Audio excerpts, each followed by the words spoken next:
Whilst Trump is banning DEI on the other side of the pond, here things seem to be taking a turn for the worse. That's right, universities will now have to show that they are pursuing crazy woke DEI policies out of mere survival, because they have to in order to get the funding they need for research. Changes to the research excellence framework are going to be piloted, where you will have more of an emphasis on DEI policies in order to get money for research. Turns out you don't need it to produce good research anymore. You just need to make sure that you've got a significant number of members of the BAME community on your research team. One thing that I always have said about UK education is that one thing we get right is that we focus on the quality of the students. In order to get into Ivy League universities like Harvard, Princeton,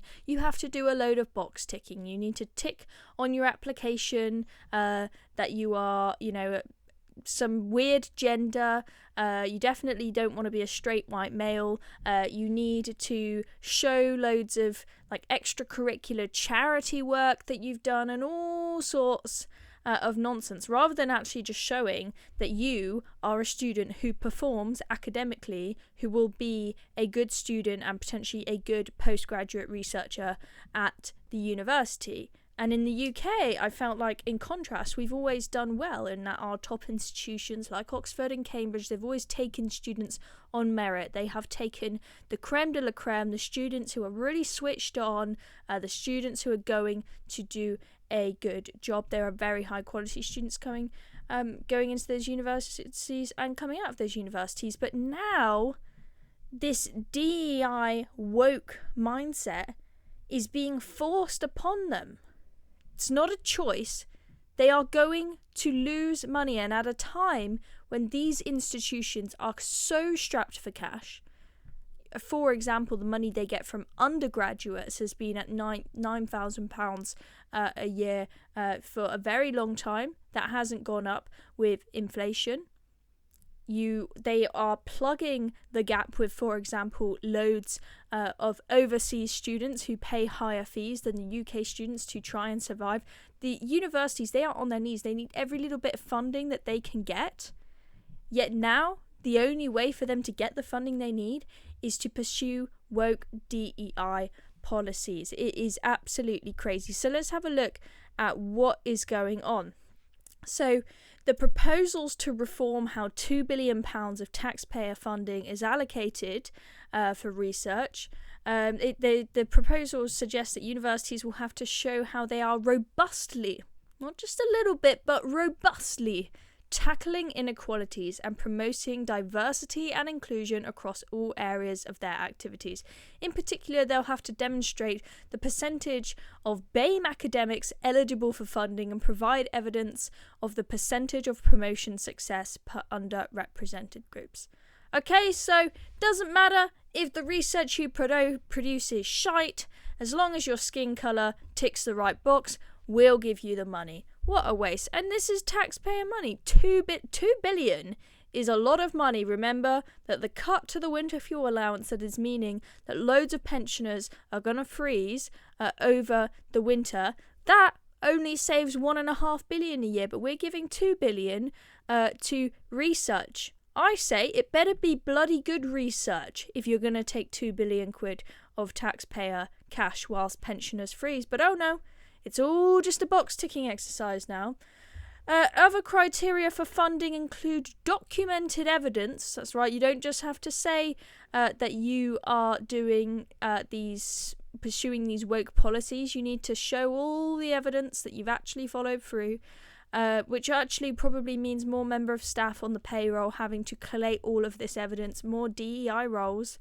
And you need documented evidence that DEI initiatives are appropriately recognised, and monitoring and assessing the effectiveness of policies and initiatives to address underrepresentation and inequalities.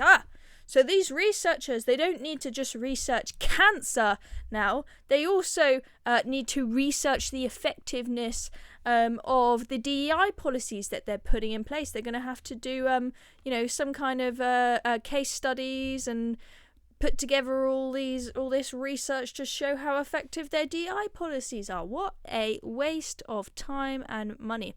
And this is the thing that worries me, is they have a weighted criteria determining who gets money. And they're changing it now so that the quality of the research and the impact that research has is becoming less and less important, and DEI is becoming more important. So they have 3 weights on the criteria: research output, research impact, and the university environment that supports research. Okay, university environment that supports research, that includes the DEI policies. And at the moment, output and impact makes up 85%, and the environment, which includes the DEI policies, 15%. But that 15% isn't enough, apparently, guys. It's got to change to a quarter. So now they want to change it to 25%, and that means that research output has to fall in importance from 60% to 50%. You know what's going to happen over time? It's going to chip away and chip away and chip away until DEI has completely taken over. This is bonkers. Let's just have a look at some of the comments from professors about how this is going to impact them. So Julius Grauer, who's a law professor at Oxford, he says the changes were causing a great deal of angst amongst people who care about academic freedom of speech. He said the fear is the RAF is becoming a portal to promoting compliance with a range of EDI policies with highly contestable content.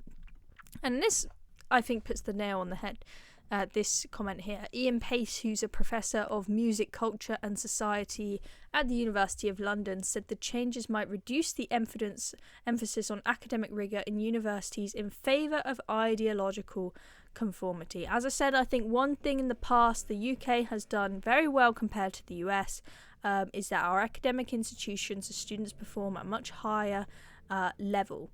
They reach a much higher level of expertise for various reasons, such as the fact that we specialise into A-levels after age 16 rather than studying a million different subjects all the way into university, but also the fact that the way that we recruit students to our universities, we choose the people who are the best students. We don't look at, are you an Olympic rowing champion, how many soups have you served to the homeless in the soup kitchen, what ethnicity are you, what gender are you, what sexuality are you.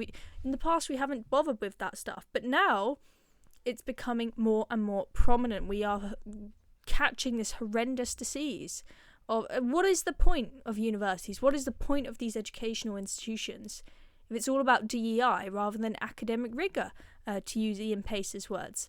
He goes on to say the research excellence framework is really the only way to bring money into a department from research other than external grants. He said these changes in weighting will de-emphasise the research outputs of departments and put focus instead on hitting arbitrary diversity targets, but not viewpoint diversity nor academic freedom. This is the thing, it's diversity of everything but thought. There is a crisis in our universities at the moment where if you are an academic who is on the right, who speaks out and maybe expresses their views that may be on the right in a research paper, you will be fired. That is very scary to me. Also, when it comes to diversity and inclusion, I wouldn't mind quite so much if these DEI policies were about, giving a little bit of a hand up to people who come from impoverished backgrounds, people who come from working class backgrounds, people who had to go to shitty state comprehensive schools where the teaching was an absolute farce.